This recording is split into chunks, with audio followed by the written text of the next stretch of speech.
Assalamualaikum warahmatullahi wabarakatuh. Selamat pagi Anda semua. Semoga dalam keadaan sehat dan tetap semangat dalam mengikuti kegiatan belajar mengajar secara virtual. Materi kita hari ini yaitu tentang Islam di Afrika, perkembangan Islam di Afrika. Tujuan pembelajaran kita hari ini yaitu peserta didik mampu menganalisis perkembangan Islam di Afrika. Kalian Anda semua silakan nanti yang masih suaranya aktif dimute-kan aja supaya nggak mengganggu. Bapak akan share materinya ya.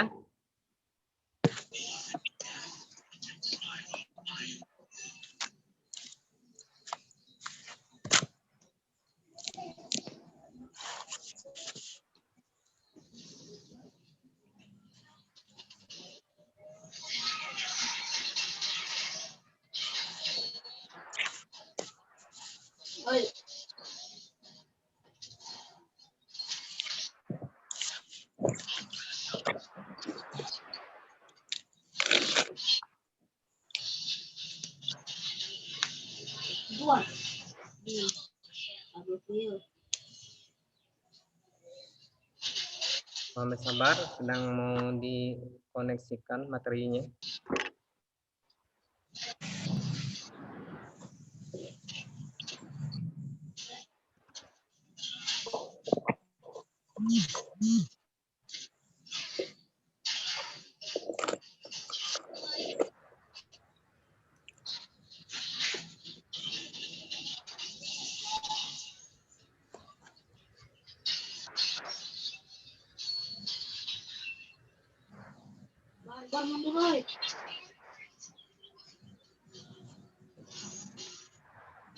Oke, nampak semua materinya? Jelas ya?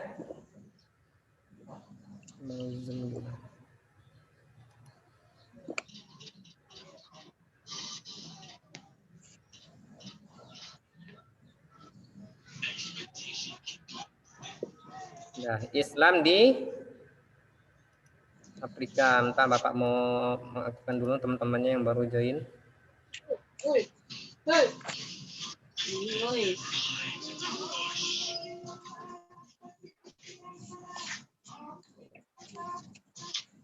Islam di Afrika. Nah, di sini ada peta Afrika. Jadi bersebelahan dengan benua Asia. Jadi kehadiran agama Islam di Afrika tidak bisa dilepaskan dari sejarah hijrah Rasulullah di awal kenabian. Berarti ini materi kelas 1 ya, awal kenabian.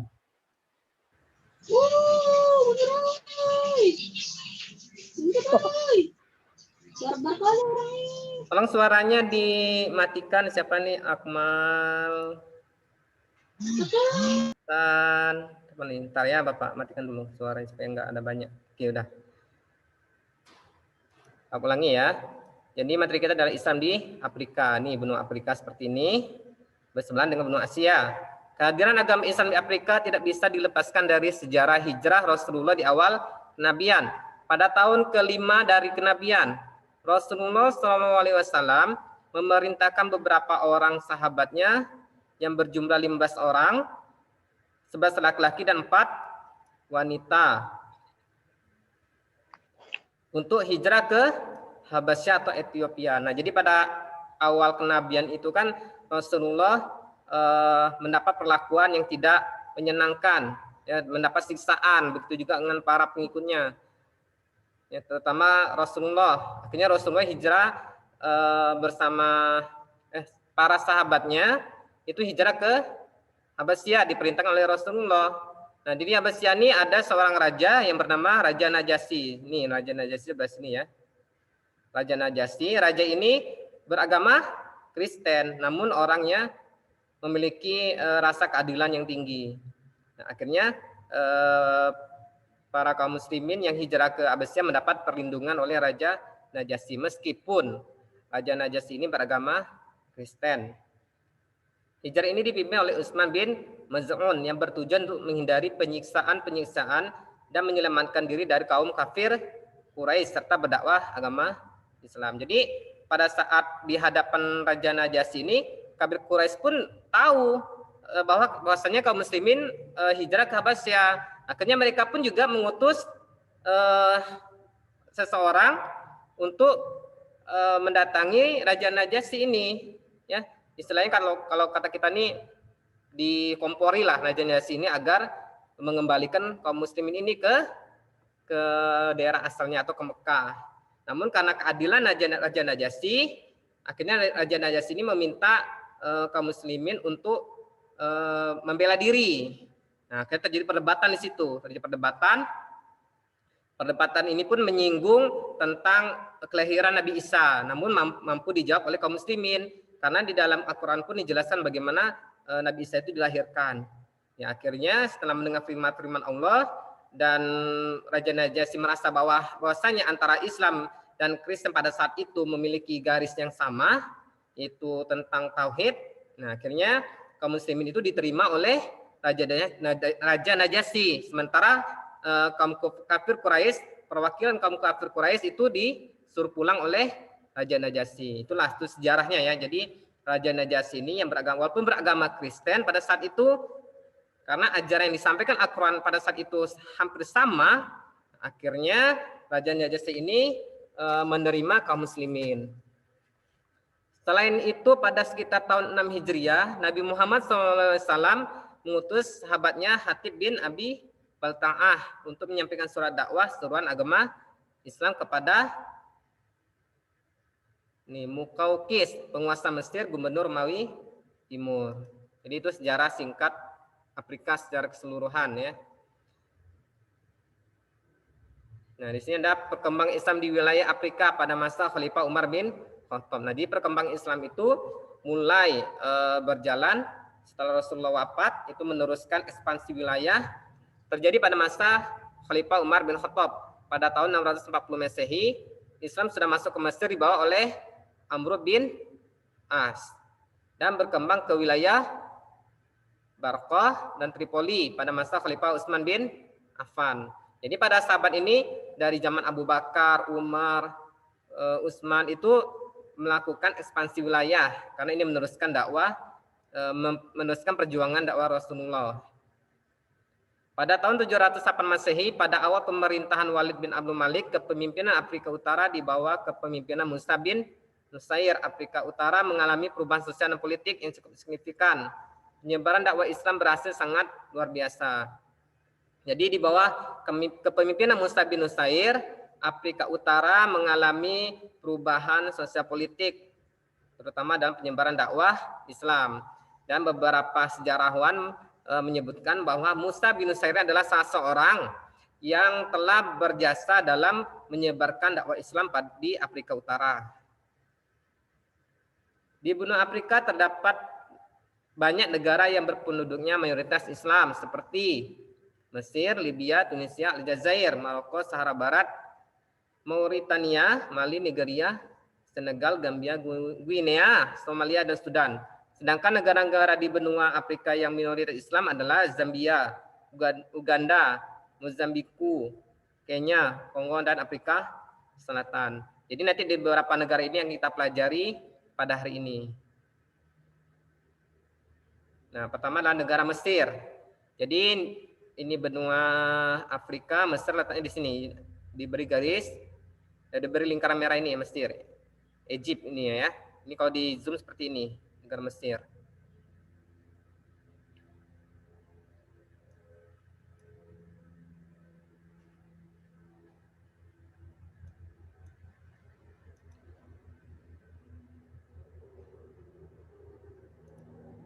Mesir juga merupakan negara pertama di dunia yang mengakui kedaulatan Indonesia pada 17 Agustus 1945.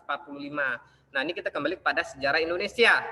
Jadi salah satu negara yang pertama mengakui kedaulatan Indonesia, kemerdekaan Indonesia, yaitu adalah negara Mesir. Berarti antara Mesir dan Indonesia, berarti sejak lama itu telah ada hubungan bilateral antara kedua negara ini. Ya. Negara ini menganut sistem pemerintahan berbentuk republik dengan luas wilayah sekitar 997.739 km persegi. Mayoritas penduduk negara Mesir menganut agama Islam itu 90%, sementara sisanya menganut agama Kristen Koptik dan Katolik. Berarti di Mesir itu tidak seluruhnya Islam, masih ada juga agama Koptik, Kristen dan Katolik.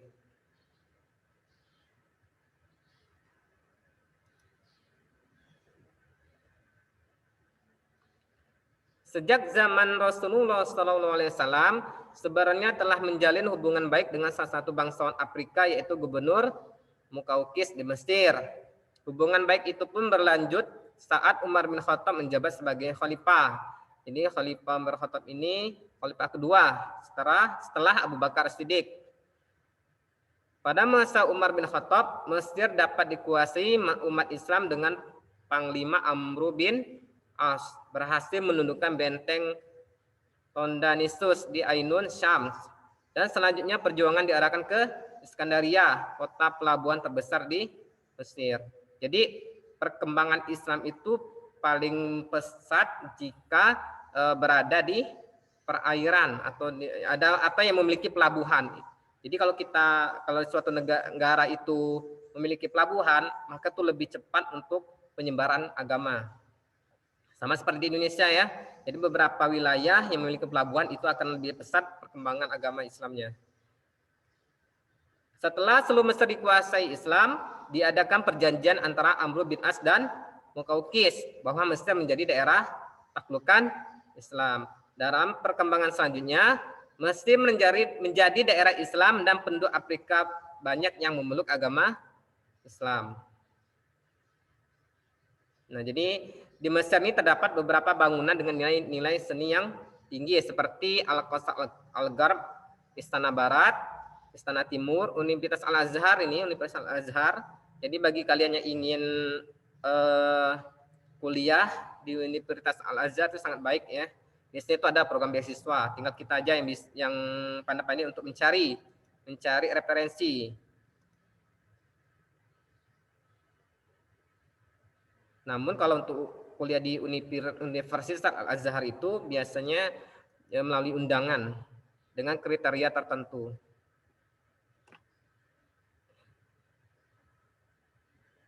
Di Mesir juga terdapat masjid-masjid yang megah dan indah. Yang di beberapa masjidnya ya. Ada Masjid Al-Azhar, Makis, Roshidah, Akmar, Masjid Saleh, dan Masjid Raya di Qairawan yang dibangun kembali pada tahun 862 Masehi. Mesir juga disebut dengan Jumhuriyah Mesir Al-Arabiyah, Republik Arab Mesir. Berarti bentuk negara Arab adalah bentuknya republik. Negara kedua adalah Aljazair. Nah, sejak dahulu bangsa barbar. Nah, jadi di Mesir ada bangsa barbar ya. Bangsa barbar telah mendiami wilayah ini, maka muncullah di sana sejumlah peradaban. Romawi telah menguasai wilayah ini pada tahun 146 sebelum Masehi. Jadi Aljazair ini letaknya di sini tadi Mesir ya, di Mesir. Aljazair di sini. Algeria di sini tulisannya di peta Algeria. Aljazair di sini ya. Kemudian secara berturut-turut dikuasai oleh orang-orang Jerman dan Bizantium. Bizantium ini orang Romawi Timur. Islam masuk ke Aljazair bersama dengan masuknya Islam ke Tunisia pada abad ke-5 Hijriah atau 11 Masehi. Kabilah-kabilah Bani Hilal yang berbahasa Arab telah hijrah ke sana. Penduduk asli mereka adalah orang barbar. Ini sejarahnya ya. Dalam sejarahnya secara berturut-turut kerajaan Islam telah berkuasa di Aljazair mulai dari dinasti Umayyah. Ini pelajaran kelas 2 ya. Dinasti Umayyah, Abbasiyah, ada Khawarij. Khawarij ini kelompok yang memisahkan diri dari pasukan Ali, dan dinasti Murabitum. Ini pelajaran kelas 2 semua nih ya. Serta dinasti Al-Muwahhidun. Setelah itu Aljazair berada di bawah kekuasaan Turki Utsmani. Kelas 2 juga pelajarannya. Sejak 922 Hijriah atau 1516 Masehi dan berlangsung tahun 1246 atau 1830 Masehi ketika akhirnya orang-orang Prancis berhasil menjajah wilayah ini. Jadi orang-orang barat ini banyak menjajah selain di Afrika juga ke Asia. Sejak Aljazair dijajah oleh Prancis sekitar tahun 1255 sampai 1264 timbul gerakan perlawanan mengusir penjajah yang dipimpin oleh seorang tokoh pejuang Amir Abdul Qadir. Perjuangan tersebut membuahkan hasil dengan dicapainya kemerdekaan Aljazair pada tahun 1382 Hijriah setelah 130 tahun dijajah Perancis, hampir 1 abad. Kalau Indonesia 2,5 abad dengan Belanda ya. Lama selama Indonesia ya. Sebagai negara Islam yang mayoritas beragam Islam, Aljazair menetapkan bentuk pemerintahnya adalah republik. Berarti sama ya. Mesir republik, Aljazair republik, Indonesia juga republik. Adapun ibu kotanya adalah Algier. Bahasa resminya adalah bahasa Arab dan bahasa Perancis. Ya, kenapa bahasa Perancis? Karena lama dijajah oleh Perancis. Tapi kita aneh ya, 2,5 tahun dikuasai oleh Belanda. Jadi bahasa Indonesia yang hebat, tetap menggunakan bahasa Indonesia, kalah bahasa Belandanya. Penduduknya Aljazair mayoritas beragama Islam berjumlah 99%. Kristen Yahudi adalah 1%. Jadi banyak di Aljazair. Semenjak tahun 1980, Aljazair memasuki masa kebangkitan Islam. Jadi mulai tahun 80-an mulai bangkit Islam di Aljazair. Ditandai dengan semangat kehidupan beragama yang meningkat. Berdasarkan Kongres Partai Tunggal Aljazair, yakni The National Liberation Front. Jadi salah satu partai yang ada di Aljazair pada saat itu cuma satu, yaitu Partai National Liberation Front, Front Pembebasan Nasional. Pada tanggal 27 sampai 31 Januari 1979, maka diadakan kegiatan-kegiatan sebagai berikut. Yang pertama, mendirikan pusat latihan imam di Nefta, sebelah utara Algier. Yang kedua, membangun Universitas Teknik Ultramodern di Oran. Ketiga, mendirikan pusat perdagangan ultramodern di Oran. Yang keempat, membangun pusat perdagangan serta kebudayaan Riyadh Al-Fed. Yang kelima, pembangunan masjid-masjid. Jadi pada tahun 80-an itu sudah mulai terjadinya kebangkitan yang luar biasa. Aljazair juga terdapat Kementerian Agama. Nah, jadi sama seperti Indonesia ada Kementerian Agama, tapi namanya adalah Wizara As-Suyu'un Al-Diniyah. Yang tugas utamanya mengembangkan studi Islam dan mengenalkan tradisi Islam serta ideologi Islam. Salah satu kegiatannya adalah menyelenggarakan seminar tentang pemikiran Islam yang pertama di Batna dan yang kedua di Aures dan ketiga di Algier. Jadi ada 3 kali pelaksanaan seminar dalam pengembangan studi Islam dan mengenalkan tradisi Islam serta ideologi Islam. Oke, berikutnya negara ketiga, negara yang terakhir yang kita pelajari, karena di sini ada di LKS ini ada 6 pembahasan tuh agama Islam di benua Afrika. Cuman di buku panduan dari Kementerian Agama Pusat itu ada 7. Jadi minggu ini kita 3 aja dulu, nanti minggu depan sisanya ya. Negara Sudan, perhatikan petanya. Yang Bapak lingkari ini ada negara Sudan yang kita pelajari. Jadi dari Arab kita pelajari langsung ke Aljazair, berikutnya adalah ke Sudan. Berarti antara Mesir dan Sudan ini bertetangga negaranya. Berarti ada nanti pengaruh Mesir ke Sudan. Sejarah masuknya Islam ke Sudan dimulai saat Ammar bin As berhasil menaklukkan Mesir. Jadi saat Ammar bin As menaklukkan Mesir atas perintah Umar bin Khattab tadi, akhirnya Sudan ini pun terkena dampaknya, ya. Dia mengirim Abdullah bin Sa'ad bin Abi Sarah ke negeri yang berada di putaran selatan ini. Pada tahun 31 Hijriah, Abdullah bin Sa'ad tiba di Dungalah. Mulailah kabilah-kabilah Arab ini berangkat menuju Sudan sekitar tahun 132 Hijriah. Sebanyak 1.000 orang Bani Umayyah melarikan diri ke Sudan saat terjadinya penyerangan Bani Abbasiyah terhadap penguasa Bani Umayyah. Jadi setelah Khalifah Ali bin Abi Thalib beliau wafat, akhirnya diganti oleh Umayyah. Maka bangkitlah Bani Umayyah. Jadi pada Bani Umayyah ini, setelah Bani Umayyah mengalami kekalahan, artinya keruntuhan Bani Umayyah, maka yang berkuasa adalah Bani Abbasiyah. Maka Bani Abbasiyah ini menyerang Bani Umayyah.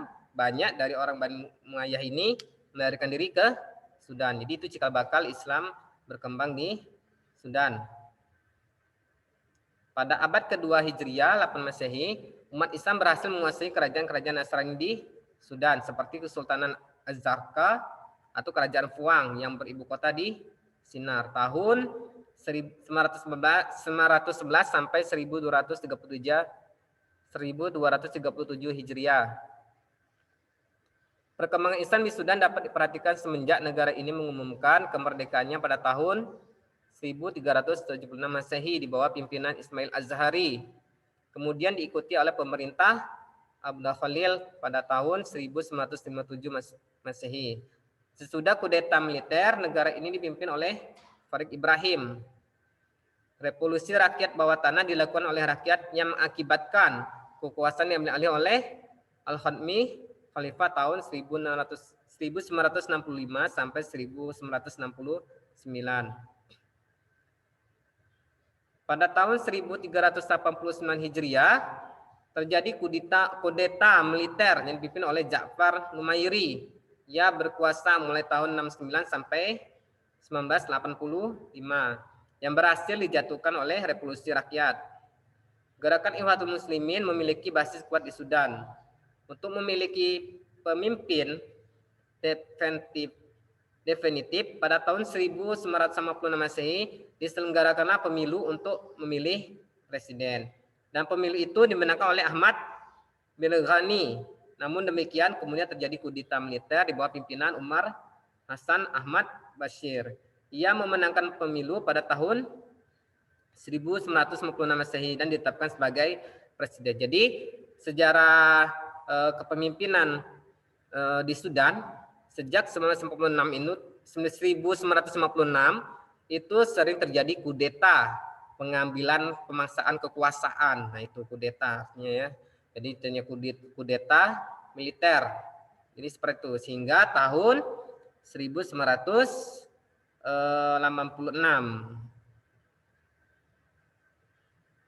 Oke, anak-anak semua, demikian materi kita hari ini. Lebih kurang Bapak mohon maaf karena materi ini Bapak berusaha untuk menyingkat sedemikian mungkin, menyimpulkan sedemikian mungkin sehingga tidak terlalu banyak pembahasannya. Karena waktu kita tidak banyak, hanya 40 menit. Ini pun dipotong dengan kesiapan kita dan kesiapan Anda untuk join ke Zoom ini. Demikian yang Bapak sampaikan, lebih kurang minta maaf. Bapak akhiri, wassalamualaikum warahmatullahi wabarakatuh. Nah, jika nanti ada hal-hal yang kalian ingin tanyakan atau mungkin yang kurang mengerti, kita diskusikan saja di dalam grup Telegram. Karena kalau di sini waktunya juga tidak memungkinkan. Oke, Anda, kita jumpa lagi minggu depan. Selamat istirahat.